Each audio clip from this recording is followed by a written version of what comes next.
Welcome to Mindless Entertainment. It is I, Jesse Milestone, coming to you on this Friday with both good news and bad news. I have a really bad feeling about this. Where people were just walking around, just jizzing force all over the place. He looks like he has been drinking soy from his mother's teat. Wrap yourselves in, guys, because we are gonna get mean! I got him!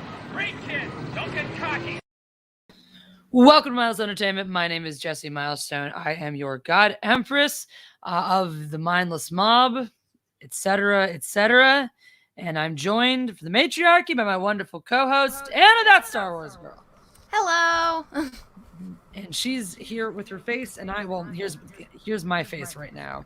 Hold on, buttons are not my forte. This is my face right now. It's a sunken, sallow, sickly face. This time. I did a stream on 17 Live yesterday, and I was like, why can't I get my light right? And it's like, oh, because the skin underneath looks like death right now. I have fallen ill. I'm probably gonna make it, but the jury's out, so I don't know. What if there's anything you want to say to me? Say it now. Well, I think you are too hard on yourself, and considering how sick you are, I think you look great. Thank you. Hello, everyone. Welcome. I got kind of a great shipment in. For those of you guys know about my calendar campaign, which is now finally closed. Indiegogo, Jesse, took almost a week to close it after I clicked the opt out of in demand. All right, that's special. Which is really irritating because I'm like, I want to get this exact order number, please and thank you. But yeah. I got in some of my posters today, so I'm going to be bagging up these posters. But yeah, I wasn't kidding when I said these were big. That looks awesome. You're going to hold up. I'll be in. God damn. It's so weird seeing you with blonde hair, but it's very cool. With like white hair in the picture? Platinum white stuff. Yeah, I mean, it was fun to like take the photo shoot in, but I have to like somehow figure out how to get my hair flat when I do these because it looks so giant when I was there. I was like, this is what it must have been like in the 60s with like the women with the big, poofed up hair. Hair full of secrets. Yeah. That's what that's what big hair is for. It's for concealing secrets. Exactly. Yeah, so like I said, I'm under the weather, so I'm gonna try to keep up my spirits for to put on a show for you wonderful people. We got Holocron Library Fox is here. Hail him, you. Hail John Thomas, most diverse object racer 21, longevity, luminous rage, Emily. I understand hockey season takes precedence. Alexander the Great.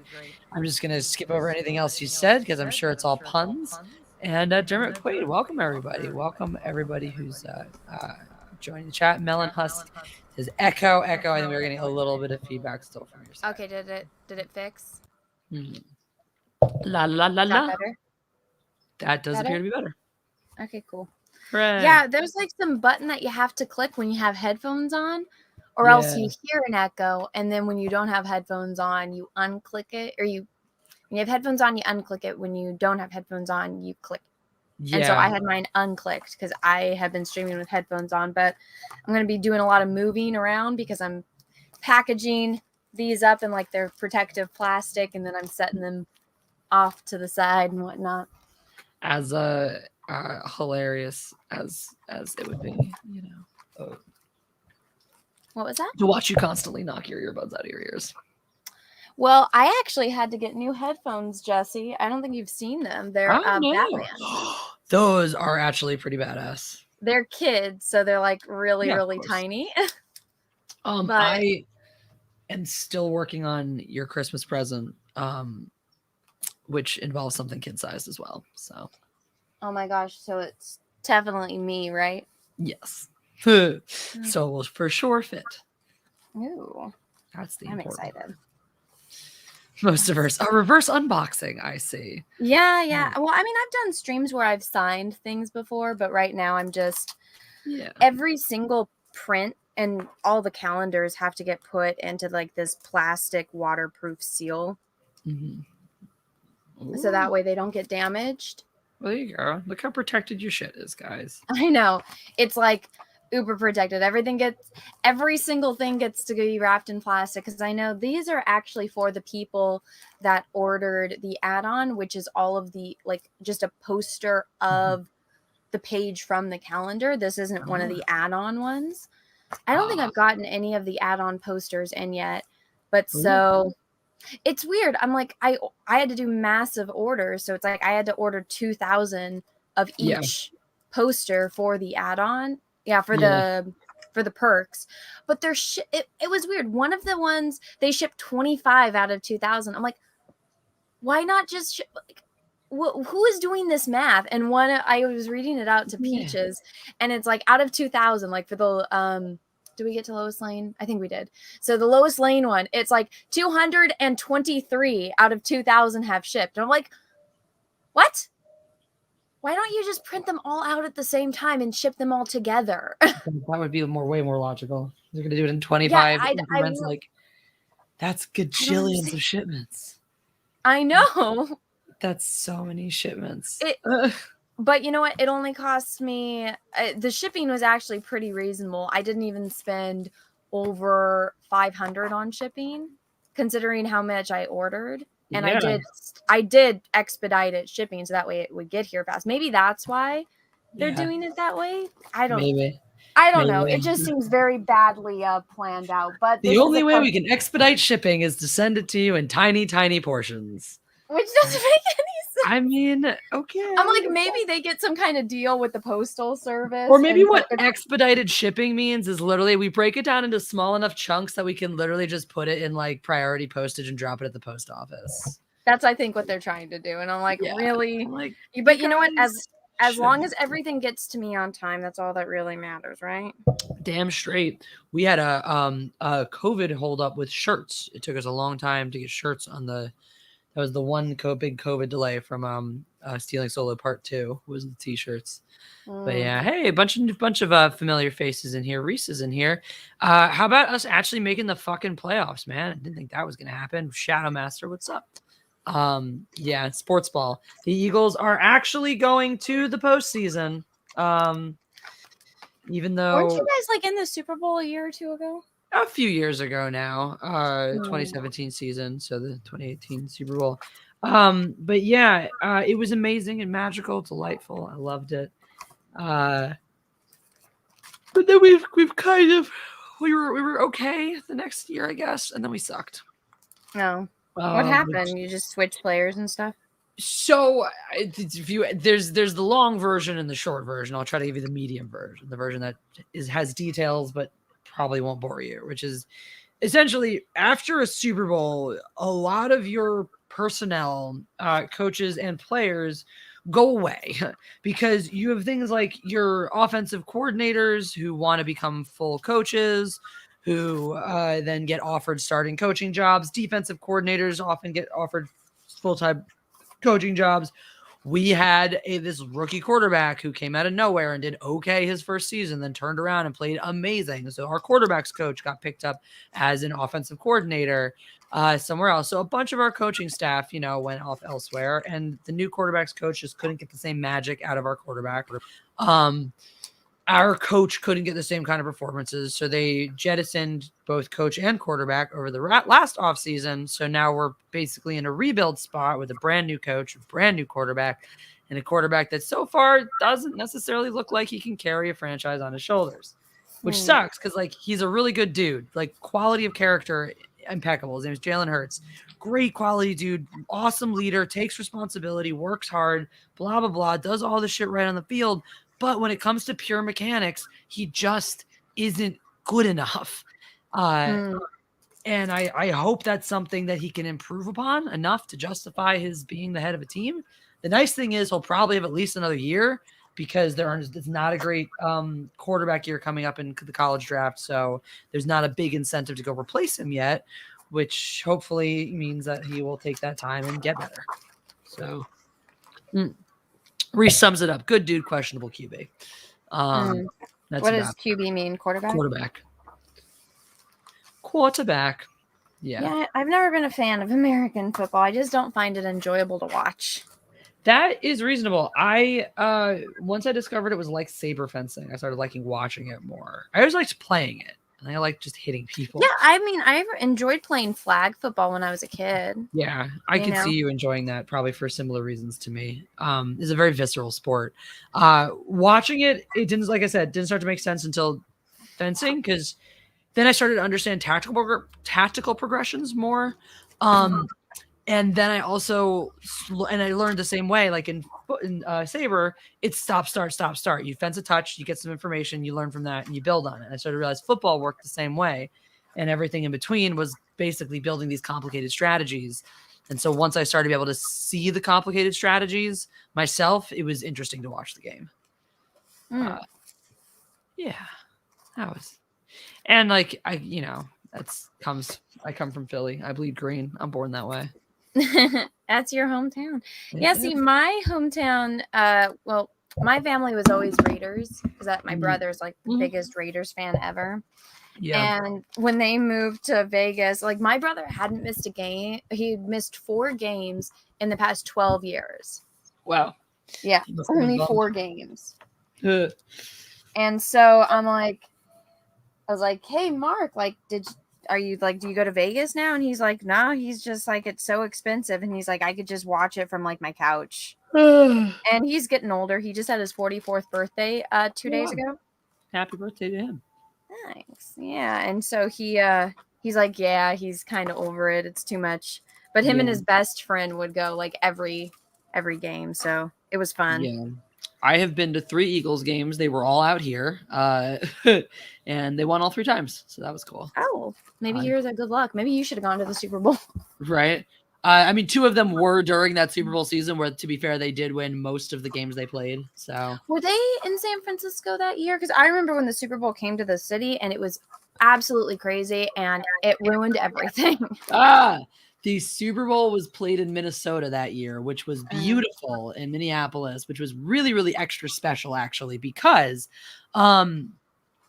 we played them in the conference championship game, in the NFC conference championship game right before the Super Bowl. That's the last big game before it. They had to come to our city to play us. They put up the first 7 points, and then we spanked them. They didn't score again for the rest of the game. We beat them. We beat the bejesus off of them. And they were very butthurt about it, too. The best part was, like, they came into our city making problems. They came in there, like, posting pictures of how they put Vikings gear on the Rocky statue, and they're chanting their stupid little chant, trying to take that away from us. Oh, yeah. Rocky's from Philly. That's your town. Yeah. Do you guys have, like, a parade or something to celebrate its anniversary? No, we just keep the statue. It used to be at the top of the art museum stairs, and then they moved it to the bottom. But why? I guess it should be at the top, because that's where it runs. I agree. It should be at the top, but somebody felt that, for a mecca of such art and culture, the Rocky statue was not an appropriate enough symbol of art. To which I say they can suck it, because well, as a professional artist, maybe I should go find that person and chew them out for you.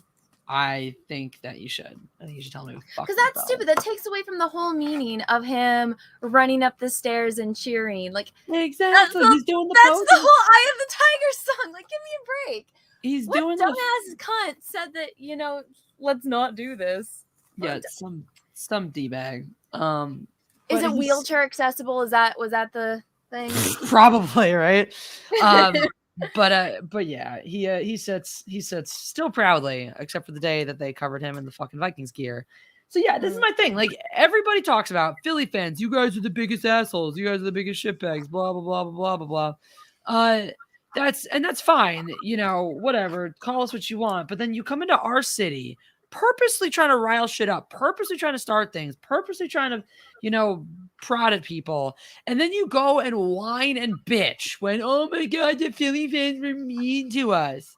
They threw a beer can at my grandma. Well, why did you bring Granny to the city wearing a Vikings jersey during playoff season?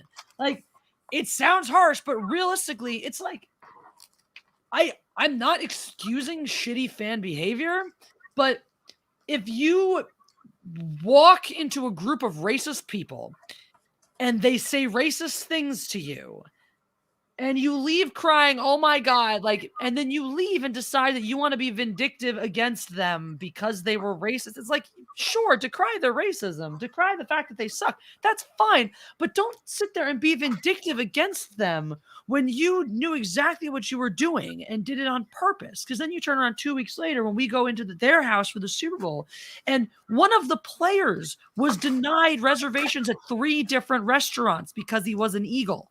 He was trying to make reservations for a team dinner, and they were like, "Oh yeah, fuck the Eagles." They they were putting signs in their windows that said "Philly special," a Brit rock, whatever, like a rock thrown at your head or some stupid shit like that. They were trying to get people to sign up for Uber so they would give Philly fans rides to the wrong places when they showed up in their city. Wow. And I'm like, really? Because that's pathetic. Philly might be a bunch of rowdy a-holes, but that's organized pettiness. We don't get down for that shit. We don't decide. Nobody gets together ahead of time and goes, you know what we should do today? Punch a horse. No, some drunk motherfucker just decides it's a good idea to punch a police horse when he gets caught doing whatever dumb drunken things he was previously doing. That kind of like, let's band together and be a vindictive piece of shit. That's like, nah. I don't get down for that. So I've hated the Vikings ever since. Anyway, so do you prefer the Packers then? I'll take the Packs over the Vikings for sure. Absolutely. My favorite thing is when I see a Vikings fan is to say, "Oh, you must be a Packers fan, or you must love the Packers." And when I see a Packers fan, I was like, "Oh, you must love the Vikings." You're diabolical. They get so fucking pissed. Naturally, that's like, so for me, our great rival is the Cowboys. So that would be like saying to a Cowboys fan, "Oh, you must love the Eagles." Aren't they really bad? The Cowboys? Yeah. They are not this year. They're winning the division this year. So I think that they're heavily inflated because they haven't really beaten any good teams. But I'm very excited to watch them lose. I'm maneuvering around my office. You're all good. I'm really excited to watch them lose in the first round of the playoffs. I'm very excited for that. So that'll happen. Hey, Happy New Year, Crimson Mist. Welcome to the party. Also, what's up, Kermit the Frog? Are you going to talk about the Book of Boba Fett or Boba Cuck? I haven't gotten a chance to watch any of it yet. I haven't watched it either. You know what happened, Jesse? I was like, it's a new year. Why would I want to start it off bad? Why start with pain? Reese is right. The Cowgirls. I have so many other things to do. I got this. People have been giving me shit because they're like, Anna, how come you haven't made videos? And I'm like, do you want to see my house and all the boxes that like literally I had to dig? It's like I'm in a kid's box fort right now. Did you ever watch Out of the Box? No. Was that Disney Channel? Well, it was like a little kids show where they build a house out of or like a fort in the backyard out of boxes. I love it. And it's like a clubhouse. Like that, I'm literally in a box fort of shipping supplies and equipment. And every day I'm on the phone with my printers trying to make sure everything is right because I didn't know that blue is a very hard color to print apparently. And I'm like, it's funny that it's this was me on the phone. I'm like, well, that's funny because I've ordered thousands of prints from you for my Etsy for years now. And a lot of them are blue. How come all of the sudden, the second it goes from 5x7 to 11x14, all of a sudden it's impossible to print blue? What the fuck? And it's just, and they're like, well, you should probably have somebody professionally edit it and da da da. And I'm like, I did. Yeah, that happened. I paid a lot of money to make sure that this wouldn't happen. Why are there spots? Yeah. And so it's me doing everything I hate, which is interacting with other humans. Also very stupid humans. It's just stupid humans are like my number one pet peeve in life. So yeah, it is a particularly irritating thing. And then I had family over, so it's like I feel bad I haven't done any videos, but I'm like I really don't have time right now. And I'm like, you know what? I'll get back to it when I get back to it, and I can't really stress over it. But yeah. I posted because I have been very bad about posting lots of things, but Cody sent me the How Social Justice Jesse Stole Christmas. Did you get to see this? Wonderful animation. Oh my god. God, can you play it? I want to watch it. Yeah, absolutely. Real quick, I'll read this. Thank you, Jimmy Freckles, for the super sticker. It is. I have never seen this one before. It's like some god-looking, like Greek god-looking person popping out of the clouds, going hiya. So hello. How are you, Jimmy Freckles? Happy New Year, man. I hope it was a good celebration to you and everyone else. JD says Happy New Year to both of you. Happy New Year thank to you. you too, JD. What Yeah, did I'll you show end up you. doing on New Year? I've now joined the illustrious Hicks Green tradition of going to Michigan to celebrate with Dion and his family. So. Oh my god, I'm an idiot. I just packed like the sample. It's like that's no one's gonna. Oh well. Oh, thank you, Jimmy Freckles. You're a sweetheart. Shadow Master hashtag hate the stupid dude. You can go back and if you find the writings, which sometimes I share because they're fun. These little novels I used to write when I was a teenager. Half of them had a foreword about how much I hated stupid people, just for funsies, just because I hated stupid people. It's just so they wanted to overcharge me for these calendars and I'm like, it's bulk. I'm doing a really big order. So I'm like, I should get, this should be the price that I get. And they're like, no. And I was like, and after arguing with this person, I was like, you know what? If you can't get the price down, it's cheaper for me just to order individual pages. I'll format it myself. I'll get it faster. And like, this is the level of pettiness I was about to get down to. And I was like, Yeah. I will bind every single fucking one myself before I pay you that much money. And they're like, Heck oh yeah. no, sorry, ma'am. I just talked to my supervisor. We can get it for you for that price. And I'm like, yeah, I know. No shit, Sherlock. Amazing that it took this long. Yeah, that's some BS. Kermit the Frog says they gave Tuscan Raiders better guns and speeder bikes, and I'm like, you are sure that this is a good idea? Also, he joined the tribe. Oh well. Here's my thing, which apparently no one has played KOTOR aside from me and everyone that watched my playthroughs. So when you play KOTOR 1, you have to go to Tatooine and you have to try to talk to the Tuscan Raiders. And there's this alien species. This is how fucking... I feel extra nerdy for this, that I'm explaining a video game that I only just played for the first time, a year or two ago? Okay, Yeah. so remember season 2 of Mandalorian, how there's the episode about they killed the dragon and there's the pearl, which is the egg? Yeah. Remember, yeah. and you liked that, Jesse, because you didn't know what it was? Yeah. Okay, so that's from KOTOR. That's from KOTOR 1. So obviously these guys that are writing it, I think it's Jon Favreau. He must have had somebody with him that knows KOTOR. So the secret about Tatooine and, the Tuscan Raiders is that Tatooine actually used to be a lush vegetated planet, and the Tuscan Raiders are like the original inhabitants of it. But there's this alien species that Revan finds that's trapped, and the last planet that you go to when you finally fight the final boss, Revan gets to talk to, or it's like a test. So he goes inside, like his consciousness is sent into this little box, and there's this alien there, and you have to ask him questions, and you're either going to end up trapped in this box forever because the alien is imprisoned in this box.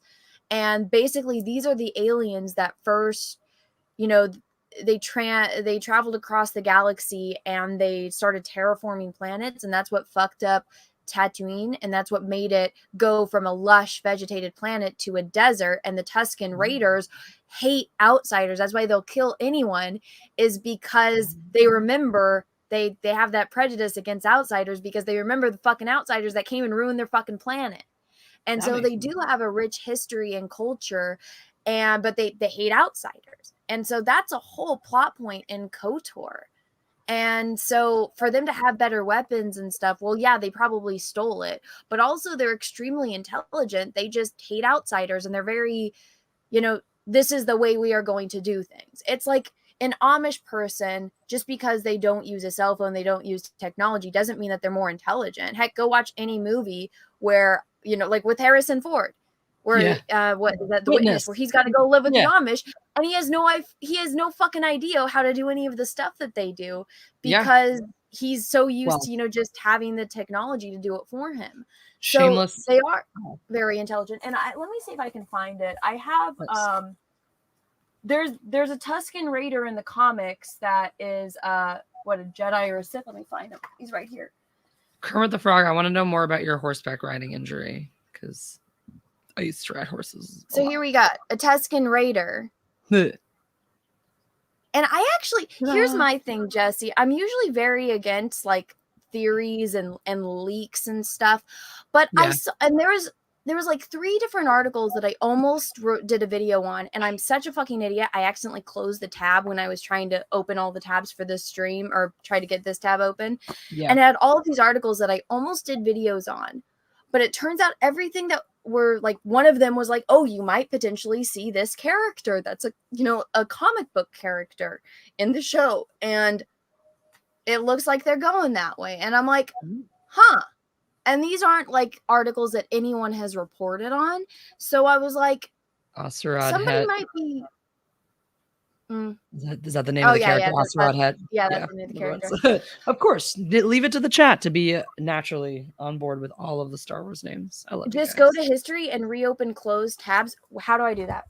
Oh, yeah. Are you... Oh, wait. Yeah, well, it depends. What kind of browser do you use? Google Chrome. Yeah, if you go to the history tab and you click on it, if you underneath, should show you your recently closed tabs. Oh, my God. Oh my God, you just saved me. How do I do this? Yeah. And then if you go to where it'll show you some place where it'll show like X, whatever. There's an option. To window and it's not opening. Maybe let me try to find it. But yeah. Oh my God, I found it. Oh my God, you're a lifesaver. Okay. Yay. So one of them is from Inverse. One of them is from Inside the Magic, and let me see if I can find the other one. Thank you. I sincerely appreciate that. You just made my life a whole lot better. But so Andy McCallum says, smash that like button or be branded as a 0. Do it. It's good to see you, Andy. Well, so from now on, it's like when I do get back to getting videos, I don't care how bullshit it seems. I'm just going to do a video on it and be like, you know what? All the stuff that they wrote for Mandalorian has happened. So I'm like, all right. But so yeah, people that I noticed the KOTOR stuff come into play in Mandalorian season 2, and I haven't watched Book of Boba Fett yet. I'm kind of waiting, but what it seems like is that they're digging into KOTOR and the stuff with the Tusken Raiders. I don't know if they're going to do it well, but this is what I've said about the Mandalorian, and I'm probably going to have to say it about the Book of Boba Fett too. Kathleen Kennedy, J.J. Abrams, Rian Johnson, none of them give a fuck about Star Wars. They couldn't care less. All they see it as is something that they can use to make money off of. And JJ tried, give me a fucking break. That dude's a fucking idiot. If he tried, he would have put Han Solo, Luke Skywalker, and Princess Leia in at least one fucking scene together. I do think JJ was the best intended, but that didn't, like, it's most things where it's like, if you're stupid enough, your intentions don't count for shit. And you're exactly your intentions. And Rian Johnson purposely did what he did. And so here's my thing. When it comes to Mandalorian and Book of Boba Fett, Jon Favreau and Dave Filoni might not be the best writers. They might not be the best movie makers or filmmakers or TV makers, right? But they're trying, and there is the good intention there. It's not going to be perfect, and it's like when a child draws you a photo. You know, when a little 5-year-old kid is like, oh, Auntie Jessie, here's a drawing of you and Jeff and your cats. And it's like stick figures. You have green skin and purple hair, and the tree or the cats are orange, right? It's like, it obviously looks nothing like you, but a little kid drew it out of love for you. And that is what I think the Mandalorian and possibly the Book of Boba Fett are like. They are trying, and it's being made with love. And so I just kind of look at it as if a child is making it for me. Yeah. I think a child that has billions or millions of dollars at their dispense, which is and I think that's also like one of the things that I think Filoni and Favreau understand about the series that Kathleen Kennedy really doesn't. I think that's why certain things changed a little bit about the show when all of a sudden it was the only successful Star Wars property, all of a sudden, and all eyes were on them, is Star Wars. If you're not George Lucas, you have no business writing the next epic chapter of the Star Wars saga. But there's nothing wrong. Unless you're Katie Lucas, because she's really fucking good. Sure. But unless you're like in the mind of George Lucas and you understand the dynasty, you have no business writing the saga. That said, hundreds of people for dozens of years have written within the Star Wars universe, have created very satisfactory, beloved stories within the Star Wars universe. And I think that's something that Filoni and Favreau, especially Favreau, set up to do with with the Mandalorian. And I like, again, I agree. Like, it has the innocence of a well-intended child, and for a lot of it, I think they do exactly what they need to do. You know, I think, to me, the places where it falls shorter are when they try to tie everything back into the main timeline. I think that was the biggest fallacy, I think, of Disney inheriting Star Wars, is trying to feel like they had to create a one unified continuous timeline, rather than just understanding that they had the liberty to now bring whatever piece of the EU to life that they chose. You know, like, we didn't need an epic saga, 3 more Star Wars movies instead of adventures. I think one little epilogue, putting the old characters to bed, would have been more than satisfactory. And then you can make whatever fucking other adventures with other irrelevant characters that you want. Well, I think what they should have done in the very first movie was basically copy the Mask of Zorro and have Luke's new bad guy or something doing something. Luke Skywalker shows up and saves the day, and he sees some kid who could have been Rey, could have been Finn, that helps him, and he gives him, I don't know, like a part of his lightsaber or something, like, or part of his, I don't know, Jedi robes, or like a extra kyber crystal that he had lying around, right? He goes back home to Mara Jade, and she's just like, Luke, come on, we're getting old, like, this, it's time for you to stop fighting and, like, just teach. And, like, you got other students here, you can't keep running off gallivanting. Bad guy shows up, basically the fucking beginning of the Mask of Zorro, and Luke and or Leia and Han can, be there and, like, say, oh, what's up, like, for the hologram and whatnot. And then a scene where, it's them, and then the bad guy shows up, kills Mara, steals Luke's kid, and, imprisons Luke on, like, some desolate planet, but tells everyone that he died. And then you get a shot of Han and Leia scene where Luke and his Jedi temple is burning, and the bad guy is, like, projecting to everyone, going, yeah, mass terrorist Luke Skywalker finally apprehended. And you could have that whole, how the Empire, because this actually was in the books, was there was still remnants of the Empire, and the Empire still controlled parts of the galaxy, and the New Republic controlled another part. And so they were still at odds. That's what Thrawn was doing the whole time. So you could even do that. It was fucking Thrawn, and Thrawn showed up and outsmarted Luke, and they've been at this. Or it could be Pelion or one of those characters. Could you imagine how good that would be? And, like, it shows years later, and then it's Luke, how he's old, and Han and Leia are doing something else or somewhere else, right? Yeah. And then that sets up perfectly for Luke Skywalker to potentially die, and you have Rey or Finn be the one that, when I was a little kid, I got to see Luke Skywalker, and he gave me the crystal, or he gave me part of his lightsaber, and then Luke running into them. Just, like, literally just copy the Mask of Zorro. Yeah. I mean, it's worked. Do you know how good that would be, Jesse? It would have been way, way fucking better than what we got. So I asked, and Kermit the Frog answered. He went to dismount his horse, and his kneecap went out of alignment. So he put it back into alignment, but he's okay. He's fine. He lived somehow. He actually could walk on it just fine, and walked out of the arena. So that's nice. Ooh, brutal. Dude, that happened to me one time.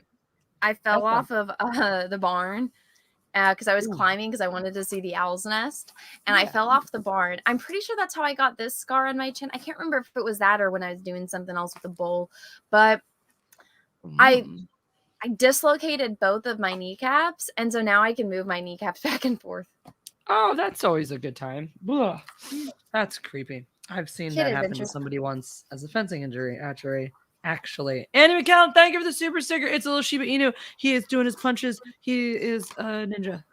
Thank you, Andy McCallum. Andy has a channel out there, Zombie Box Reviews. Make sure you're posting a link to your channel. Andy is going to be streaming with Mr. H reviews next month, so stay tuned. Oh, cool. Very exciting for him. So if I can make it, I will pop on there too.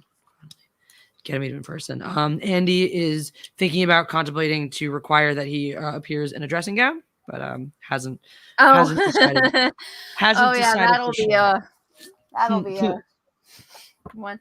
Oh, I just finished an entire segment or section of this.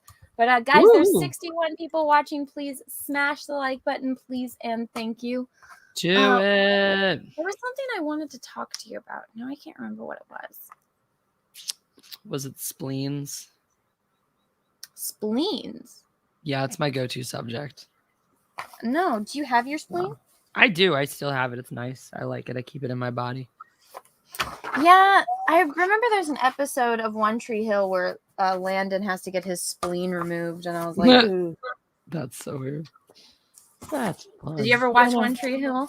I never did. I can honestly. Oh my god! Now I remember what I was going to tell you. Did you hear Superman got raped? What? In the comic books, Superman got raped. Why? I mean, how? What do you mean why? I mean, like, because they're fucking stupid. That's why. Oh my fucking, like, how? I don't know. All I know is that Superman gets raped in the comics, and people are like, "Are you fucking serious?" Like, to teach him a lesson about man is literally invincible, but all of a sudden he got raped. All right. Is it to teach him a lesson about toxic masculinity? Probably. That's just what the fuck. Oh. Speaking of more attacks on toxic masculinity, what did you think of the new Batman trailer? I didn't watch it. So the part that stuck out to me, aside from the fact that it looks like they're literally trying to make Twilight into Batman, or Batman into Twilight, was there's some whole plot point, I guess, where Bruce Wayne is not a philanthropist. He's a selfish motherfucker who doesn't do anything generous with his money at all. So obviously it's going to become a plot point in this movie that Catwoman, the hot black chick, has to turn him into being a better person so that he does want to be a good guy and a philanthropist. I'm like, so you're going to levy the criticism on Batman that Bruce Wayne is an evil, selfish white man character by changing the actual character who is a philanthropist into a selfish bastard so you can once again shit on the white guy. Well, you know what's weird though, Jesse, is somebody sent me, actually, so I'm part Danish. I don't know if you saw, somebody sent me a very angry email telling me if I'm not Danish, I need to take my flag down. Is it cheese or fruit? No, just my flag. It's a terrible joke. But anyways, so someone sent me, very nice gentleman from Denmark. He's like, "Oh my gosh, Anna, you're a Dane." He's like, "It doesn't matter how like little bit of it." He's like, "You're still like considered like one of us." And I'm like, "Damn straight." And it's like my great grandmother that I'm named after is from Denmark, or was from Denmark, right? Yeah. And so whatchamacallit, he sent me over a bunch of books and like magazines and stuff and like Danish candy and whatnot. And he sent me this flag. And one of the things that he sent over a Batman comic book, like graphic novel, I should say, and hardbound too, and a Danish dictionary so I could translate the the comic from Danish to English. And I was like flipping through the pages, and I'm like, this is almost identical to the first trailer that I saw, like with all the people in the Joker faces. And so I'm like, I think they're actually taking from that book. I can see if I can find it and people can tell me. But I think that this is based on an actual, like how, let me see, I think I had it right around here. But how The Dark Knight was based off of The Dark Knight. Right? Yeah. That's unsurprising. I mean, far be it for them to actually come up with something original. Bye, Donnie Pearson. Says, must go now, but thank you for the first live stream of the year. Enjoy, everyone, and may the power protect you all. Q's, go Power Rangers. I love your crossover. I can't see what's inside your bat symbol, but I do love that. I do appreciate that it's a bat symbol on a Superman logo, and you've been incessantly talking about Power Rangers, so you are super on brand, my friend. Hey, Baby Outlaw, what's up? Baby Outlaw's excited for Batman. How do you? Yeah, while we're at it, what do you guys think? Because I have heard very split. I've heard people. Some people are still really intrigued. The more that comes out, the more intrigued they are. You know, they're on board for this new take and whatever. And other people are. I'm over here like anything is better than Batfleck, and so I'm like, I just want to see it. And the Riddler is one of my favorite villains, but I've never seen a Riddler that is done right. Like, okay, Jim Carrey, I think he did a good job of capturing that comic character. Yeah. And, you know, the really whimsical, I am the Riddler. Ha, ha, ha. Absolutely. I mean, he brings the comic to life in the same way that I actually think Tommy Lee Jones does with that Two-Face as well. Well, it's very, I feel like they did the opposite of what Marvel did. And they're really like, hammering down that they're like, we're not funny, we're dark and gritty and stuff like that. And it's like, okay, if you're gonna do that, you gotta do it right. And I don't think it'll service them if this Riddler is like silly, which it doesn't look like they're doing. No, but the Riddler is one of my favorite villains, and I think it's partially because I really like riddles. And that would be one that it's like I would be intrigued to challenge them, you know? But my problem with riddles is I have to visually see them. I can't hear a riddle. If I hear it, I can't figure it out. I have to like see it written in front of me, if that makes sense. Okay, that does. But now I kind of want to draw one out for you and see if you can get it because it's a cool one. Well, we'll see if okay, do it. All right. Well, so I'll tell it to you, but I can sort of scribble out a little. Do you want to type it in the private chat so I can read it? But no, I don't know why. I can't figure out riddles if I hear them. I have to see them. I don't know why. It's something about seeing the way that it's phrased. I can figure it out. So let me see if I can do this actually. Here's what I'm going to do because this one actually helps if you have like a slight visual reference. So I'm going to share this little thing here and see if I can sort of draw it for you as we go. Okay. So here we go.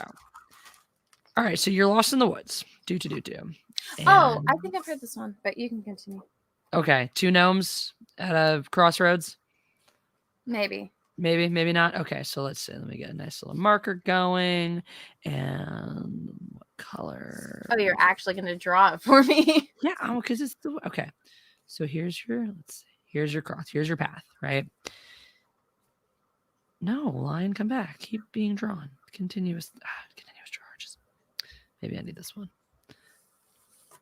Okay. There we go. Big blocky road lines. Cool. That's fun. Oh, that turns them into lines. And then we get to this path, and then they branch. One goes this way.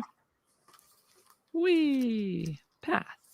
That's really cool that it turns it into a straight line, and I'm enamored by that, but I'm going to make what are you drawing on? Just like a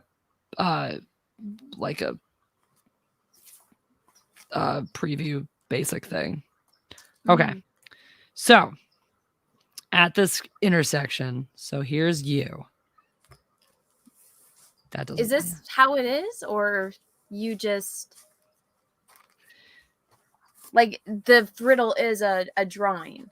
It's the easiest way to represent it and then describe the drawing based on it. So, because I don't know, I would have to have it written out for me, including the instructions, because the trick to riddles is that the answer is in the writing. This one isn't though. So I can write it out for you now. I'll do it in private. I'll write it over in the private chat and I'll explain it to you. But these are the gnomes. This is a ridiculous picture now. Okay. So basically, okay. Put little triangle hats on them so I know which one's me and which one's the gnomes. Okay. Sorry. My skills are, not yours. Okay. So, yeah. By the way, does everyone in the chat like my posters? I know they're all getting packaged up right now, but do you guys like them? Are they okay? I think they look awesome. Come on. Blob, stop. Okay, gnoms. Whatever. They're gnoms. Good enough. They're gnoms. Okay. So you reach a crossroad. in the woods, sitting at the crossroad are two gnomes. Okay. Are two gnomes. You know that one gnome will always tell the truth, while one gnome will always tell a lie. Oh, this is in Labyrinth. Oh, is it? Yeah. Okay. Except so they're you not should know the answer. gnomes, they're goblins. But Then you should know the answer then. So you can only ask one of you, but you don't know which one is which. You don't know which one is which. the trick is in which one do you ask the question to? Nope. Well, that's what happens in Labyrinth. Oh, well, then this may be a different answer. So you do not know which one is which. You can ask one gnome one question. How do you find your way out of the woods?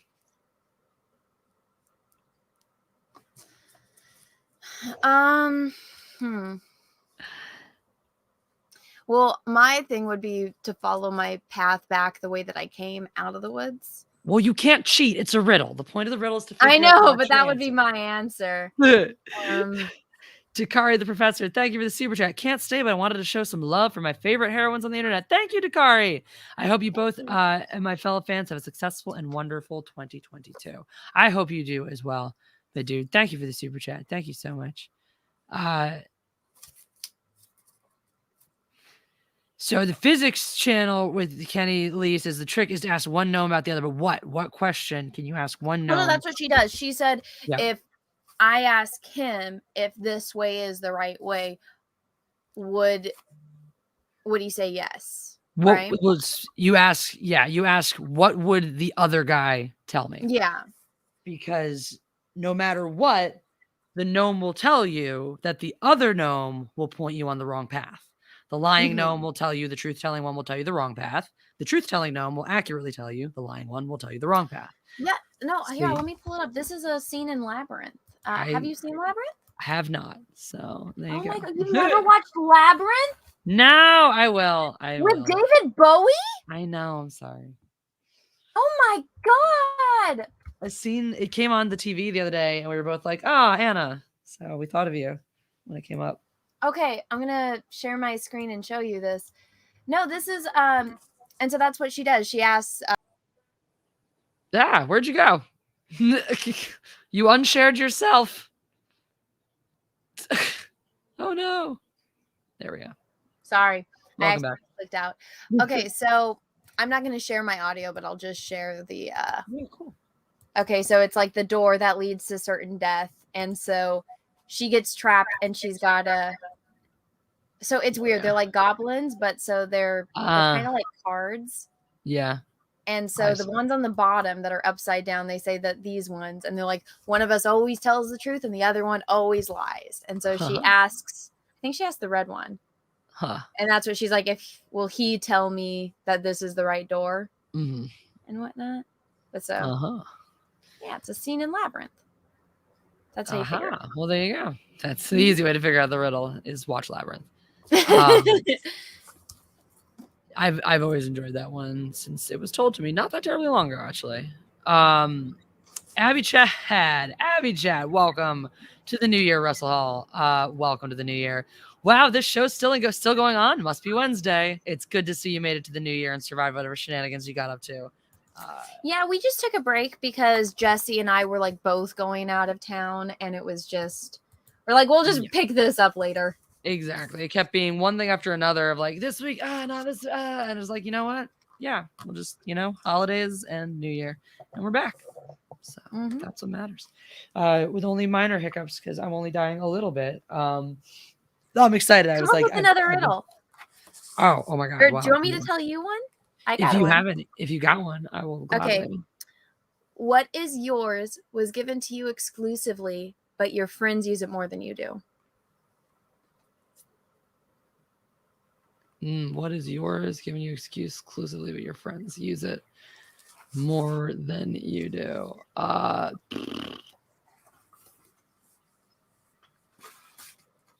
Your face?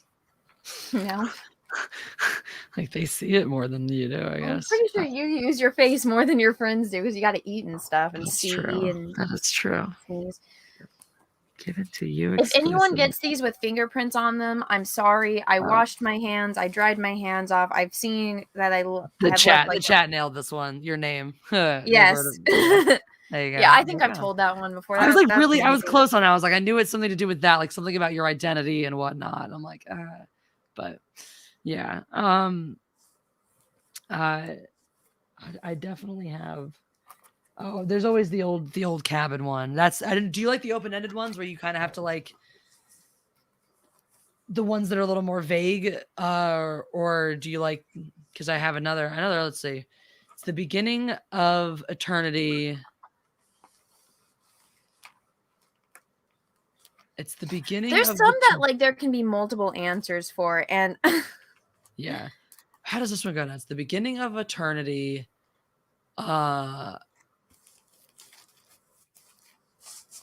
is the answer death? It's the beginning of eternity and the start of every end. Did I put 2 in here? No. The start of every end. It's death. But it's the ending of the middle. And the middle of something else. Fuck. Still enough to go on with all of that, but did I get it right already or no? No. So his is like Hobbit riddles. This is, yes, we have now devolved into the Hobbit. But yeah, the beginning of eternity, the start of every end. A journey? Nope. An adventure? Oh, the Hobbit. Oh, cool. I just got invited to a convention. Oh, that's exciting. Well, it's for when I used to do horror conventions, so it's just the person that runs the horror convention. They invited me to do this new one that they're doing in Ontario. I'll look into it when we're done. Okay, say it to me one more time. Okay, I'm going to type it out too, because this one is one where we're looking at it. Can help. The middle of... Okay, that's what it is. Okay. The beginning of eternity, the start of every end, the end of every middle, and the middle of the end. A story? Nope. The beginning of eternity. I typed it out if you want to the letter E. There you go. Yeah, see, that's one. It's like I need to... Yep. Let's see if any of the chat got it. Nope. That's one of my personal favorite ones, because until you really see it written out. Abby Chad, thank you. Gollum would have eaten both of you. Nah, I would have punched him in the face. Oh God. He also says, by the way, did Anna ever manage to uncover the identity of a certain rogue undie gifter? Were they shorts or tidy whities? Fuck you, Russell Hall. Did he send you underwear? Because that's something. He sent me used underwear. His used underwear? No. He ordered it from some website. Oh my God. Do you want me to show you? Like kind of, actually. Like I have a morbid curiosity. All right, I didn't open it. Let me show you what I posted on fucking Twitter. I'll show you my tweet. Oh my goodness. It says, whoever sent this to me, I'm assuming Russell Hall, sincerely, fuck you. Oh, that's upsetting. And when I opened this at my P.O. box, I screamed and people looked and saw. Oh, geez. And everyone at my P.O. box thinks I'm a fucking perv now. Yeah, especially because it's printed right the fuck on there. Yeah. I'll bet it's not even underwear in it. I'll bet you it's a gag thing. That's why they print "Smell My Thongs" right on the fucking front of it. Happy New Year, Michelle O'Rourke. How are you doing, my lovely, lovely sis? Abby Chad says, damn it, Anna, we covered this. I did not send you underwear. I don't know if I believe you, Russell. How did you know it was used? Because the package is called "Smell My Thongs." So yeah. Anyway, Callum, Anna busy sealing up those poison pen letters. Lol. Poison pen letters. You can rest assured that if she figures out which one's going to Russell, that there will be poison. It'll be full of anthrax. That one. Face full of anthrax. We'll never see Russell Hall again. R.I.P.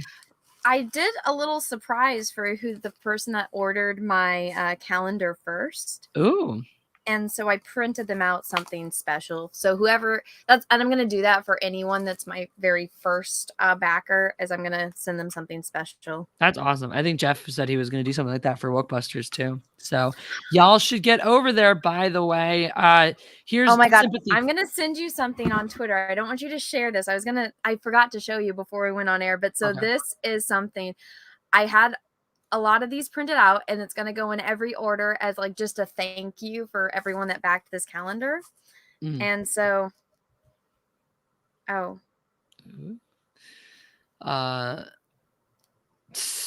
Abby Chad. Oh, they were panties. That's somehow less disgusting than I thought. I thought some guy sent you a pair of his used briefs.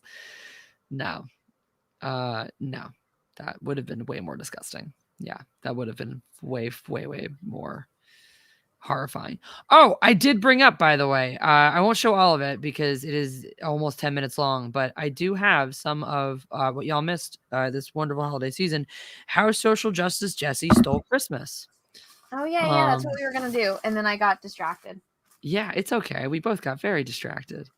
We started doing riddles and stuff. It was fun. It was fun. Alrighty. So I will show you guys a little bit of this.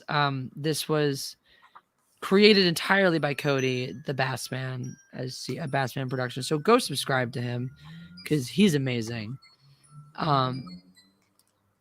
It's great.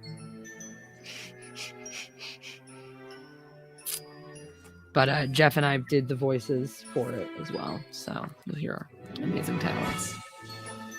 I'll skip ahead a little so you can see the... But oh God, no! I can't listen to Buffalo Jeff. Oh, then I definitely have to skip ahead to the fun parts. Why can't? Okay. No, play. With politics has ruined the season. But regardless her diet or the patriarchy... Why did you put ads in here? Nobody told you to put these ads in the middle of this damn video. How does a serpent talk? What the hell? What? And not only that, but why is I did not insert ads into this. Fuck you, YouTube. She stood there on Christmas Eve, Why would you? Malarkey. For she knew every fan in the fandom beneath was busy now enjoying some holiday relief. And they're spreading their bigotry. She snarled with a sneer. Pancake Christmas is racist and has been for years. The best stuff heard a is small like, sound like the oh, snapping of she's a all blade blazed at now the because she She stole turned around the fast Christmas and saw weed. A large dude. It was that Buffalo Jeff dude who found it rude to intrude. He stared at social justice Jesse and said, Santa Claus, why? Why are you taking All right, so that is how Social Justice Jesse Stole Christmas. Like I said, it's almost 10 minutes, so if you want to watch the whole short, it is the full, How the Grinch Stole Christmas parody with Social Justice Jesse with a wonderful, delightful twist ending. So that's out there for you guys to enjoy. So please enjoy it. And make sure you subscribe to Cody, the Bassman. He is awesome. He's got a Matrix fan jump video coming out that will also feature some stuff from me in it. So Matrix, that is a new movie that I haven't seen and don't know if I will. Me either. No, I heard that it's basically Trinity is actually the one. Oh, spoiler alert. Not worried. That's what I gathered from the trailer. No, yeah, she's the one, not him. And I guess the whole movie is about him trying to make the jump that he makes in the beginning of his training with Morpheus. And now there's a young new Morpheus, but it's not Morpheus. And yeah, they never even asked Lawrence Fishburne. Yes, we were on stream together when we both found that out. Oh yeah, I forgot we pulled that up. We went all over that because we were not happy. Hello, Jane. Are you being coy over there? I see you pretending you do not want my love, but you do. Jane's been weird since we've been home. Everyone else has been like extra lovey, like, oh my God, it's so great to have you back. Jane, I think, feels betrayed. So he's like, I want your love, but I'm too afraid to ask for it. But yeah, that was what I deduced from the second trailer was basically it was about how she, like it was all gonna be about her and why she was the special one and this and that and blah blah blah. But yeah, I've been, the more I hear about it, the more I lose interest. We have this guy our cheese guy. He's the guy who works at the cheese counter at Ralph's. He's just a super friendly dude who loves to chat with us about movies and stuff. And he's been like really positive on a lot. He's like generally positive on a lot of things too.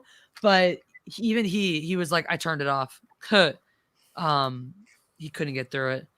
Our other friend that I would regard as generally kind of a normie, even though he likes to think he's a super nerd, found he was like, I went in with a lot of questions and I left with more questions than answers. I don't know. Yeah, I don't feel a really compelling reason to put myself through it. I'm feeling that way about a lot of things like that. Book of Boba Fett. I think I'm a little more curious about that, but I don't like need to dive in. Yeah, I did actually. However, I liked Into the Spider. Or I keep saying I call it Into the Spider-Verse because it's literally what it is. It's the live action Into the Spider-Verse. I did like No Way Home way better than anything else from Marvel since Endgame. I haven't seen. Oh wait, No Way Home is that the one? This new one? The new Spider-Man movie. Yeah. Oh, okay, yeah, dude. I just kind of there was too much crying. There was a lot of crying. It was very melodramatic. But you know what? I honestly, you didn't see the Eternals, right? You skipped that one. Yeah, no, I didn't watch the Eternals. It honestly probably helped having seen that one because if you want to watch a movie with too much crying, go watch the Eternals. Relatively speaking, Spider-Man had an appropriate amount of crying relative to that, if that's our metric, which to be fair is not a high bar, but it's better. It's better than that. I felt like the whole movie was in service of getting this version of Peter Parker into a place where he actually in some ways resembles a version of Peter Parker that we recognize and that we believe is Spider-Man. And I love the part when they're like, "You can do it." He's like, "Dude, like right." He's like, "I have to make mine in a lab. It's really fucking annoying." And he's like, "Yeah, no, it just comes right out." And they're like, "Well, we can't do that." How does that even work? But I really didn't like Andrew Garfield as Spider-Man. But so before we went and watched this new Spider-Man movie, yeah, me and Peaches, we watched all of the Tobey Maguire ones, and then we watched the Amazing Spider-Man 1 because we couldn't find 2 and we didn't have time. So I was like, I'm really glad that I recapped that because literally when Doc Ock shows up, it's right where it left off. Except before he like redeems himself. And I was like, okay, they cared. And I don't know. I was like, didn't watch The Amazing Spider-Man 2 because I heard how bad it was. But now I'm like, can you guys please give Andrew Garfield a third movie? Dude, so it would be cool if it took place after he got back. Yeah, and he picks his life back up because he's all depressed about Gwen dying, and he's like, and then he runs into MJ, and he's just like, oh my god, because from the multiverse. Da, da, da, da. Yeah, exactly. No, I felt like this redeemed Andrew Garfield's Spider-Man better than anything possible. Yeah. I was surprised. I think that's actually a credit to him as an actor. I know. I was shocked. Yeah, it's like especially in the moment where he does catch that MJ and he has that like freaky, has that little like oh my god, he sold that moment. That was him. He did. It was sweet. It was really sweet. And so like there was a lot of melodrama and there was a lot of like what the fuck and there was a lot of like self-serving moments in that movie. But then once you got to the third act and the other two Spideys came there, and you really felt how this movie was helping this character along on a journey to become this Spider-Man we needed him to be. I was like, okay, a lot of the criticisms I was mounting in my head over the course of the movie melted away when I saw where it was going. Because I'm like, I can look past the flaws in the movie. Example like that versus Shang-Chi. The part I was harping on Shang-Chi is like, why didn't they make Awkwafina, already be an archer, already have some skills in archery if that was where she was headed at the end of the movie? There's no reason not to. It would have been easy to do and it would have paid off tenfold when you get there. Instead, because the movie has no fucking idea where it's going, it gets to the end. Now she needs this big epic conclusion. They have to flimsily justify her pulling off this 1 in a million shot that she has no business making. Okay, fine. This movie And so I'm like, why do I watch all this fluffy stuff about her doing all these other things, like only to watch you just at the end of the movie? This movie, I get to the end and I'm like, now I understand why I watched Spider-Man run around the city cleaning up messes that he himself made. It was so he would realize that he was responsible for the messes, and so he would take the ownership, and so he would make the right decision that he couldn't make at the beginning of the movie. I'm like, oh, okay, so a lot of the things that I was actually frustrated about, I'm supposed to be frustrated about because they're part of this character's development. I'm like, that kind of makes sense. Okay. It's funny that the best Marvel movie was a Sony movie. Right? I mean, it's not surprising. And people are laughing. They're like, oh, so now that Toby was in Marvel, or in the Spider-Man movie, that means that or not the Amazing, but Spider-Man, Tobey Maguire's Spider-Man, is actually the first Marvel movie, not Iron Man. And I was like, did you guys forget about Hulk? True, that's also. But did Hulk come out first, or did Spider-Man with actually no? Norton? If we're going back to Spider-Man, the Tobey Maguire Spider-Mans did predate Edward Norton's Hulk for sure. Okay. I couldn't remember. Yeah, no, for sure. I haven't watched that movie in forever. Was Liv Tyler the chick in that one, or was that the Eric Bana one? I actually don't remember. I only saw either of them once. I liked the Edward Norton one much better, but I don't remember either very much. Yeah, I did not like the Eric Bana one at all. But I did enjoy the later one. Yeah. Words. NFL postseason starting up, says Secret Squirrel. Were you here earlier, Secret Squirrel, when we were I had my whole NFL bit I did. We were talking about sports ball and people were not upset. So that was exciting. Oh my god. Look at ooh, so many done. So many bags. I have some more on my desk. I'm just like Jimmy Freckles asked, have you seen the new Batman trailer? We actually did. We actually were talking about that a little bit earlier. No, I haven't. Anna has not seen it. I have. Anna has not. Sorry, look that way. So we were actually just talking about that though a little bit. And I will defer that point. I do think that we are still just taking another step along the path that Christopher Nolan started us on with his fucking Batman movies, which is that gritty, dark, realistic universe thing. Well, even like with the whole Snyderverse thing, they just went so dark, and they're like, we're gonna do the opposite of Marvel. And I'm like, all right, if you guys want to do that, you should take a note from how the Joker made $1 billion fucking dollars, and instead of showing all of your superheroes, have the villains be the main character, and the superhero shows up. That would be a testament in and of itself, where you make the one that basically your protagonist is the villain. And then have, Batman, or, here's the Riddler or the Penguin, and then have Batman show up. And it's like the audience is torn because, well, we're watching this from the point of view of the Penguin, but Batman we know is the hero. I think that if they really want to go dark.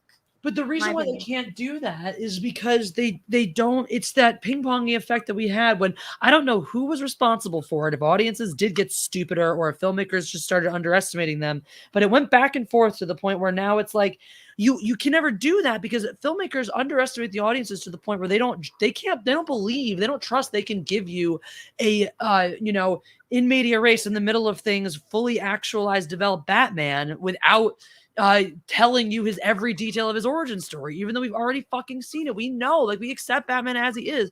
This idiotic need that, we can't just drop in. That's you can only have a Batman movie that focuses on the villains if you trust that your audience already knows who Batman is. And since they keep trying to reinvent the fucking wheel and Batman in the process, they can't rely on us to know who Batman is because they don't fucking know who Batman is. And so they didn't. I mean, they in the Joker, they did. Yeah, but that was also, but Batman didn't even exist in the Joker yet. Yeah, he did.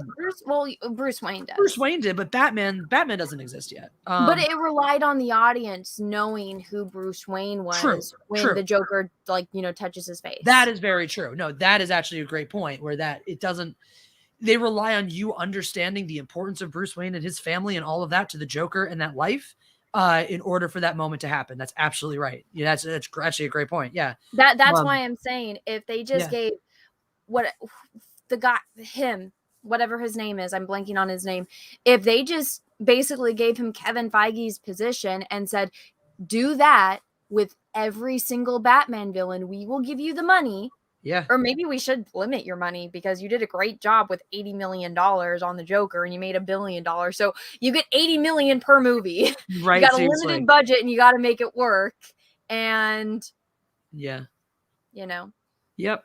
But I do think we are still like, I think Christopher Nolan starts us on the path of setting Batman in a very recognizable city. Like a lot, Jeff and I talk about this all the time, how Chicago, the geography of Chicago really does play a part in the way the Dark Knight movies are created. In a way that it doesn't ever before in Batman. Like the only other time a Batman movie is grounded in a Todd Phillips, thank you. specific city. What's that? Oh, they said Todd Phillips is the name of the director. Todd Phillips, yeah. But yeah, the only other time you have that, like, it doesn't ground the location, but you do have whichever Two-Face's helicopter crashes into the Statue of Liberty in Batman Forever, indicating that Gotham is New York in that version. But that's it. That's all you have. You don't have like the fucking isolated geography and the bridges being the only way in and out and all this shit. That's such a key element to some of the plot points of the second two movies. That grounds it in real life. And then, of course, we go to the Snyderverse, which you already know is the darker, grittier, real life version. This looks so painfully normal that it's like, I don't know, at least in the Dark Knight, the technology for Batman, for his gadgets, for his suit, for all of that looked really futuristic, you know? This stuff looks like, it looks like what a, rich tech guy would build for himself if he were to, like, today in 2022, go carousing around the streets calling himself Batman. And that creates, it's like, it marries it to the zeitgeist in a way that, like a lot of the elements of the Star Wars sequels make things very temporal with the way they treat their characters, the way they treat identity in those movies. It ties it to the zeitgeist and it takes away the timelessness that's supposed to be about Batman. When you watch a Batman movie, you're not supposed to care if the year is 1970 or 60 or 50 or 85 or 2012. You're supposed to care that you're in Gotham City and it's Batman. And the more they try to tether these movies to the real world, Joker accepting, because I think Joker was a really specific. Funny thing too is like, for as grittily real of a world as the Joker made it, like there was a heightened reality to the characters, to their lives, to his life that was almost more magical than even some of the more fantastical elements of a Christopher Nolan attempt, or certainly Zack Snyder. And I don't like. I feel like we're losing what makes Batman exciting, and we're trying to just demystify him like we do with every character and just lose the point of why they exist. You know what? At this point, I think anything is better than Batfleck. I fucking hated Ben Affleck as Batman. That was terrible. I think that if I could Thanos snap that out of existence, I would, and people get very upset when I say that, but I'm sorry, he fucking sucks. He's terrible. Fair enough. I actually really like Batfleck. I think he's one of my favorite. Batman is fine. I really dig his Bruce Wayne. I think he works great as Bruce Wayne. Abby Chad, I miss when this. I see him sitting at a PC waiting for a flash drive to load, I'm like, this is not Batman because I can do that. That's my thing. If I look at a superhero that is supposed to be vastly more intelligent and more better at everything than I am, when I look at them and I'm like, I could do that, it takes me out of the experience. Unless it's something fair. Like Kick-Ass where it's like a comedy, That's fair, but that I think is a lot the writing. I think if he was given better stuff to do, Ben Affleck would have been a much better version of that character. Well, this is why I say, the movie, I think I've told you this, the movie Paycheck, that movie is a Batman movie. That movie is the Batfleck movie we should have gotten. It's got Batman, it's got Two-Face, and it's got Poison Ivy. And I'm not kidding. All of the actors. Ben Affleck, Uma Thurman, and the dude that played Two-Face Tommy Lee Jones. in The Dark Knight. No, or The Dark Knight. Oh, Aaron Eckhart. Those are the stars in this movie.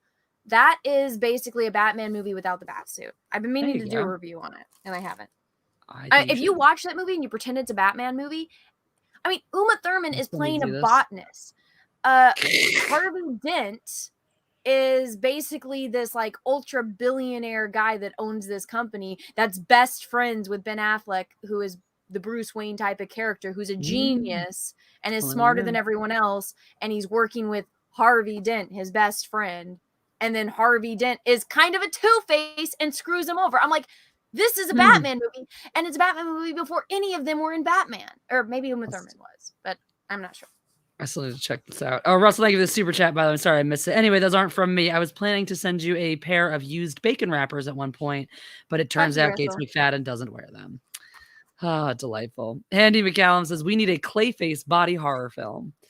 I'm always down for a good body horror. You know, it's always fun. Joseph Pianowicz, welcome. Evening, ladies. Jesse, I just backed you. Thank you so much. Anna, I backed you too last month. Thank you. Thank you both for always entertaining us. Happy New Year. Thank you. Thank you. And far be it for me to keep telling you to back shit, but while you're at it, you might as well go back Wokebusters. That's Jeff's new comic. Jeff did get some really, really god-awful news today, so please back it because you'll make him feel better. So, yeah, really, really bad family news. So, but yours. Oh, that's speaking of actors not getting stuff to do. That was where I really felt like No Way Home, where you could really see that it's not Tom Holland. Like I'm much sweeter on Tom Holland after No Way Home than I was before too, because before I wasn't sure. I was like, jury's out. You know, I feel like Tom Holland has more to him than this. I like what he brings to the table, but I feel like they just don't give him enough to do. And a lot of the stuff that he's coming up in right now kind of seems to support that, where he's like trying to do more serious roles. But that last scene in No Way Home where he goes into the cafe where his friends are, that really sold me on Tom Holland. That was like heartbreaking. Oh my God. Most of us noticed. I never noticed how big Tobey Maguire's ears were until this. Right? Oh my God. I was like, and now I understand why he had kind of like a longer haircut. And I'm like, they should have given him like a wig or something. Because he's an awkward motherfucker. Most of us I actually liked Zendaya in No Way Home, to be honest. Same, actually. Same. You know what? Actually, me too. I hate her and everything else. And I was like, I was actually pleasantly surprised by her performance. Because they actually wrote her character well, and she, did it. That was fine. So that was it was nice. Yeah. So, the Physics Channel with Kenny Lee just received the Fandom Menace comic. Looks great. That's the one with Anna's art. Awesome cover. That is a beautiful looking book. I have handled thousands of copies of it at this point. But it's still every time. It's funny every time. Like we come back to them. Like if we have to sleeve some more, do another, set. I think just almost everything except the international is done right now. Finally shipped out. But every time I look at it again, I'm like, this is a beautiful piece of art. So there you go. John Thomas, thank you for the super chat. I like the first two Tim Burton Batman movies best, especially Michelle Pfeiffer's Sorry Not Sorry. No reason to be. I actually don't really care for Returns. I saw it a lot on TV as a kid. It's fine. Michelle Pfeiffer's my favorite part of that movie. Michelle Pfeiffer's Catwoman. Why am I like blanking on which one is person and thing? Yes, Catwoman. Duh. She's my favorite part of that, but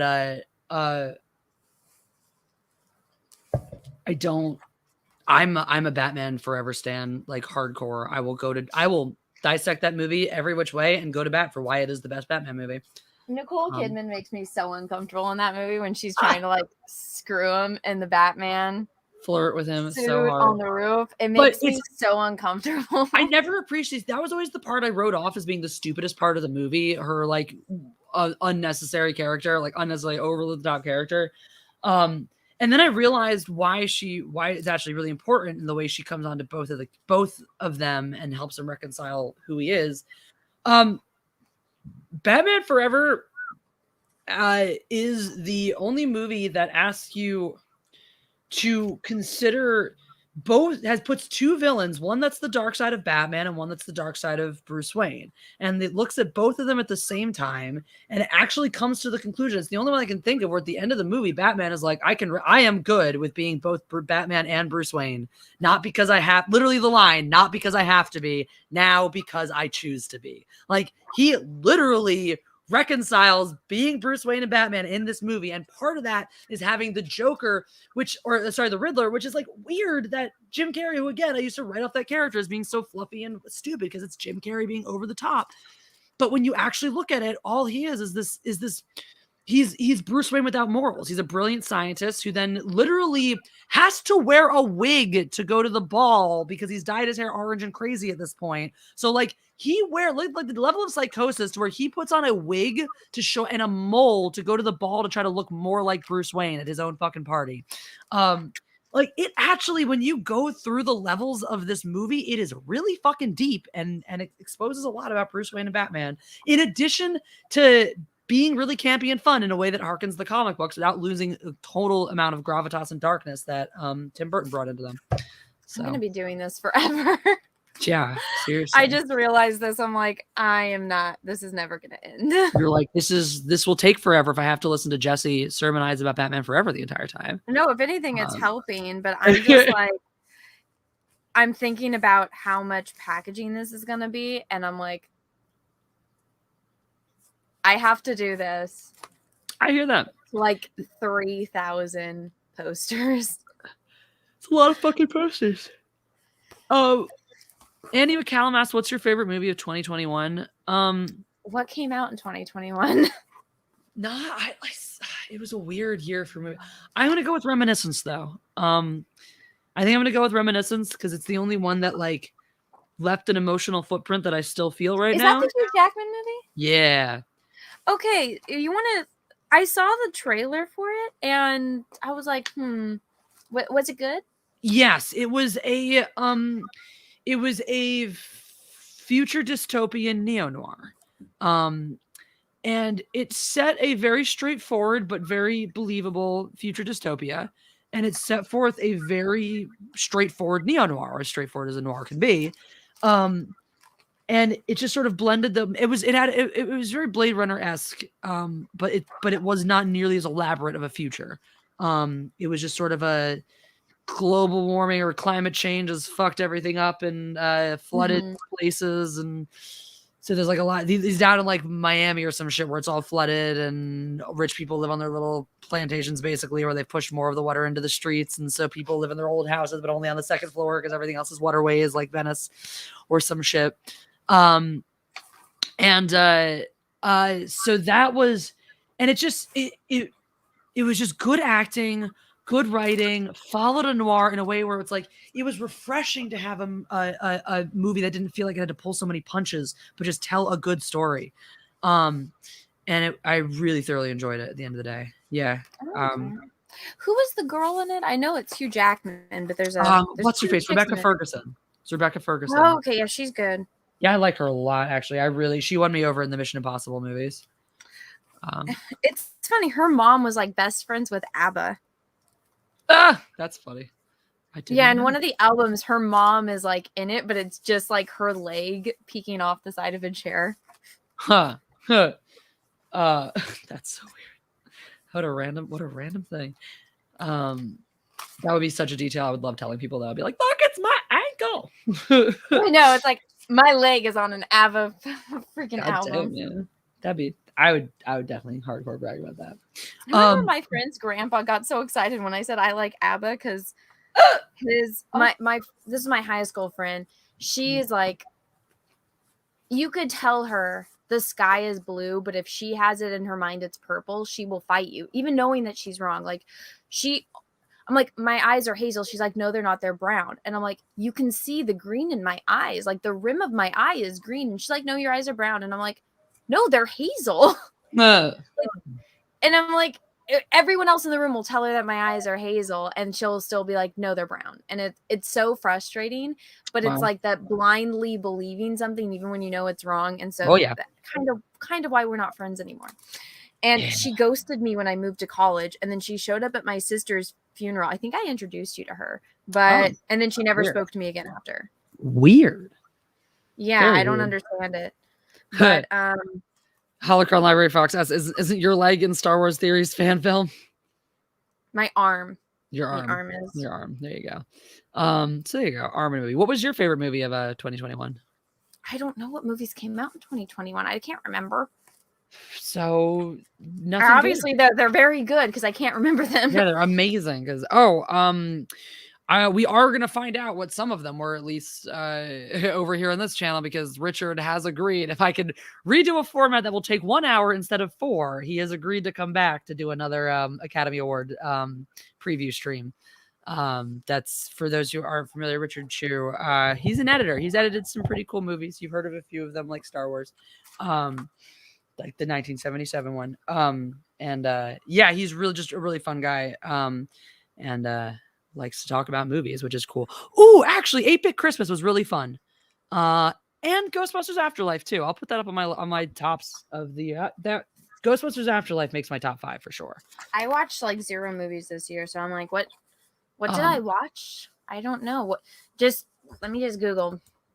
8-Bit Christmas was the Neil Patrick Harris one that I've people never were even raving heard about. of it. It just came out like around Christmas and whatnot, and it's styled like a Princess Bride, where he's telling his kid the story from the past, but it's his childhood, but like it keeps cutting to the present, and in the similar storytelling way. But he tells her the story of the year he tried to get a Nintendo for Christmas, it was really, really charming. It was really well done. It was really charming. It was surprising. Spoilers, because it's what's up. I don't want to tell you the whole spoiler, but it was like, it seemed like it seemed like a very modern Christmas story in the way it was about like kids and video games and like a more modern type of, father-daughter relationship. But then it really got you about being like a very earnest Christmas movie about like family and stuff. It was Okay, nice. let me see. So I watched The Suicide Squad. I watched the 21 minutes of the Justice League Zack Snyder version that had Henry Cavill that someone was kind enough to send to me. So thank you. I watched Dune. Oh, I still haven't watched that. I'm How did you scrolling like through it? a list of all the movies. I watched the second Venom. How was Dune, by the way? There's a very drunk review of me when I'm absolutely hammered giving a review of Dune on I'm gonna have to Cecil's check that channel. out. Oh no, Yeah, John I go through Thomas! like I do every phase of the most drunken things that drunk people do. Now, Aside from the whole "I love you." Okay, I think I only watched like 3 movies last year. Secret Squirrel, actually, it does have a lot in common with Jingle All the Way. It makes a lot more sense. It is a little less retardedly gammy. But if you're a fan of Jingle All the Way and that type of Christmas movie, it's very, very much in the vein of Jingle All the Way. Okay. I'm scrolling through my timeline to see what I reviewed. Yeah. Okay. Apparently I reviewed TV shows. Oh, well. Okay. I know Rest is a really, everyone's waiting for that movie. Oh, yeah. Yeah, I don't think I watched very many movies because I think I just look at them and I'm like, this looks like it sucks. I think I watched more TV shows. That's fair. I'll just put this out there. Redo of Healer was great. Couldn't recommend it more. Gonna have to check that one out. Yeah, I honestly don't know. I mean, I enjoyed Dune, but it wasn't the best. I think it should have been done in 3 movies, not in 2. And what other movie did I name off that I've seen? Oh, I liked the Spider-Man one. That was fun. Oh, yeah. I would say that all of the movies that I watched, they were good, but I don't know if I would ever I wouldn't say that, oh my God, that was the best movie I've ever seen in my entire life. It was great. I cried. I think that they were good. I don't think any of the movies that I saw this year that were new were great. I watched some old movies that I had never seen that I was like, wow, this is a great movie. Yeah.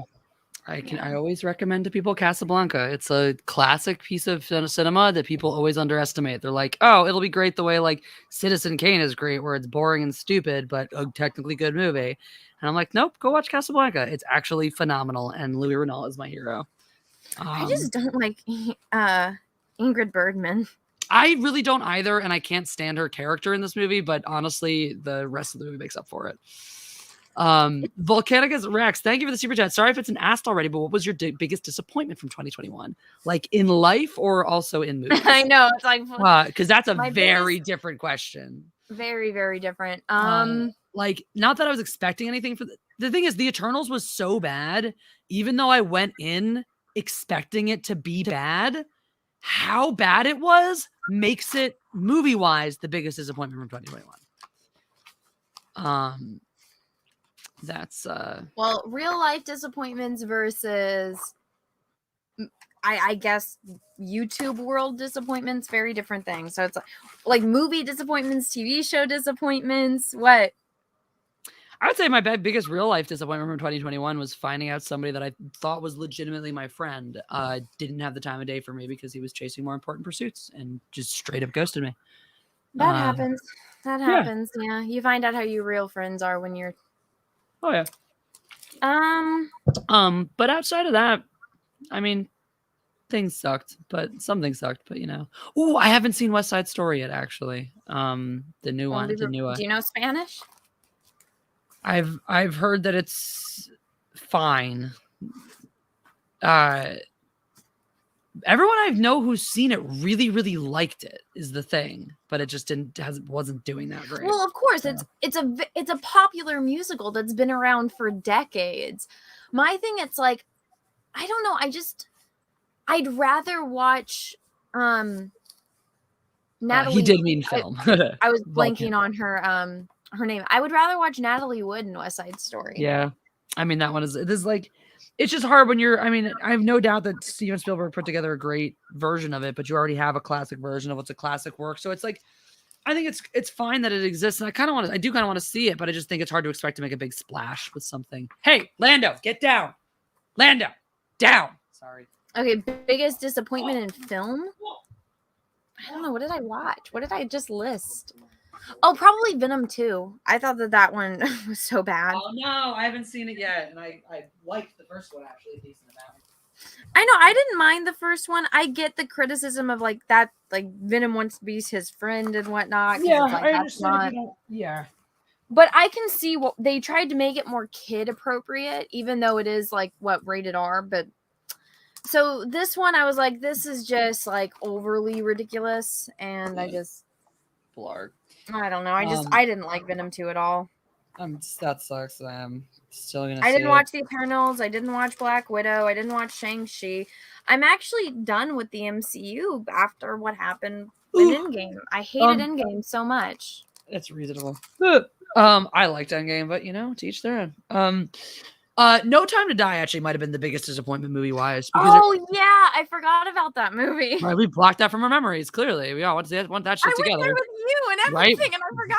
We were all there, right? And I forgot about that until this moment too. But that might have to chalk up to be the biggest disappointment because, again, it's not that I was expecting a lot, but especially after they turned it away from being woke. It's like, okay, so you backpedaled on the woke train, but you still made it fucking awful. It's The Notebook. Oh, it was so stupid. It's The Notebook 2.0. I got so many comments saying wow, this is the best review I've seen, and they're like, you explained it so well, the whole Notebook. Very true. It literally is The Notebook. It absolutely is. No, you were dead on with that. No.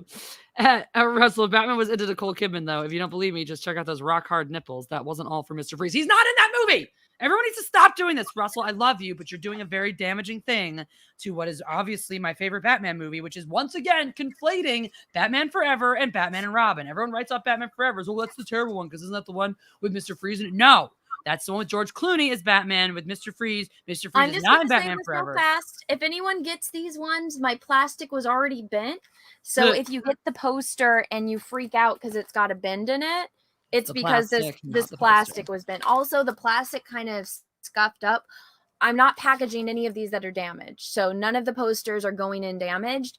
The plastic kind of gets scuffs and stuff on it just from me touching it and from being in the boxes. So if anyone's worried, I want them to come back and look at this live stream. There's no bend in it. It's literally just, this is bent. Okay? From being in the box with 1,000 other plastic baggies. Seems reasonable. Covering my bases. Seems highly reasonable. Annie McCallum says, could you please ask Richard to edit my YouTube videos? Lol. If I thought he had time. Right? Isn't that the dream? I did send him the video I had made for my fencing Indiegogo, and he said it was really good, and I was really proud of myself. So that happened. That was nice. Russell, thank you. Ironically, Rust never finished shooting. I wonder why. Shocking. Citizen Kane was the greatest troll of all time. The thing is, from a filmic level, I get it. I understand the technical. Okay, Citizen Kane is like the Avatar of whatever fucking year it came out, where like you're talking about a movie that okay, there's the writing is technically good, the plot is technically good, and there are elements about it, but that movie is a technical achievement. You know, it breaks boundaries in filmmaking. It does things with cinematography that have never been done before to, you know, augment the storytelling and really truly catapult film into being its own form of storytelling, you know, that's very, very separate from something like theater. And so I understand why it holds the place it does in film history, and that's fine. Am I ever going to watch that movie again? Fuck no. God, you couldn't pay me money to watch that piece of shit again. Maybe he was just gay for Jim Carrey then. I mean, look, were you here for my dissection about how he's just the dark side version of Bruce Wayne? So clearly, you know, there's some truth to that. You should write the porno. Batman suit has nipples like the bad guy. I know, I really shouldn't. He doesn't. It's not like he needs any encouragement, right? Oh man. Well, we are caught up on super chats, and I can feel myself coming to the end of this little burst of energy, which was lovely, and I'm glad that it happened in time to give you guys a matriarchy. But now I'm probably just gonna go to sleep, like straight up go to bed, like for the night. So you should just go rest. But I'm glad. Look, we went for a whole over 90 minutes. I'm proud of me. I know. We went for an hour and a half, which I'm actually surprised by. I was checking the time and I was like, oh, Jesse's I honestly, I got a little second wind. I was looking at it like about 10 minutes before the hour, and I was like, I'm not gonna make it. And I got a little second wind, and I'm like, all right, I'm gonna ride this out as long as it goes. And when this one starts to go, that's when we'll call it. And so here we are. Some chicken soup in my future if I can muster up the energy to chop parsley and cook the noodles.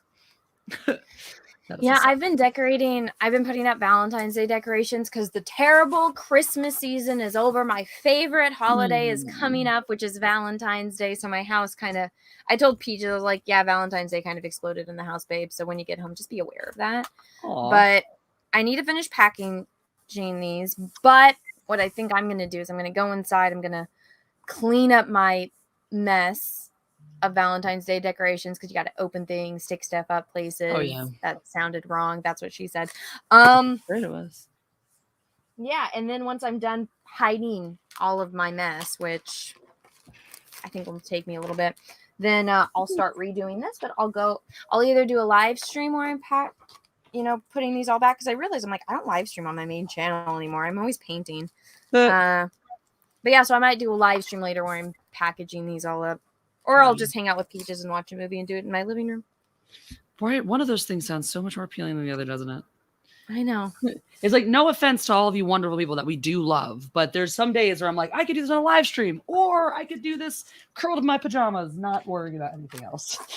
I like to do both sometimes. That's why I'm curled in my pajamas right now on a live stream. And if I didn't look so much like death, I probably would just have the camera on anyway. But Russell has a different theory about Citizen Kane. He says the whole reason Citizen Kane was made was because Orson Welles discovered that William Randolph Hearst named his girlfriend's poo Rosebud. Well, I mean that's reasonable. All right. Well, on that note, let's go because I really have to pee now. Oh, that's fair. I also have to read. So there you go. So thank you guys. Stay tuned, guys. There will be a State of the Mob meeting coming up on our Discord fairly soon. So make sure that you are over there on the Mindless Mob Discord. In addition to it being a wonderful, awesome community, there are also things like the State of the Mob address, as well as my music catalog. So when I'm doing music streams over on 17 Live, which is like all of the time, you can request things and know that I can actually play it. So make sure you check that stuff out. Follow all those links. And we are in demand right now for the fencing club. Now that I'm back, my business partner and I will be starting to look towards putting our floor in. But guys, thank you. Any little contributions help. So thank you guys, everyone. Thank you, Joseph Pianowicz, who gave today. Appreciate you all. Anna, what are your thoughts for the crew? For the what? For the crew before we go. Bye-bye. Come on. Bye. That's a great one. Find her everywhere. Her links are in the description, so you guys know where to find her. Make sure you're checking out literally everything she does all of the time, and stay tuned for those calendars. They will be happening. But don't forget, guys, practice makes wrong.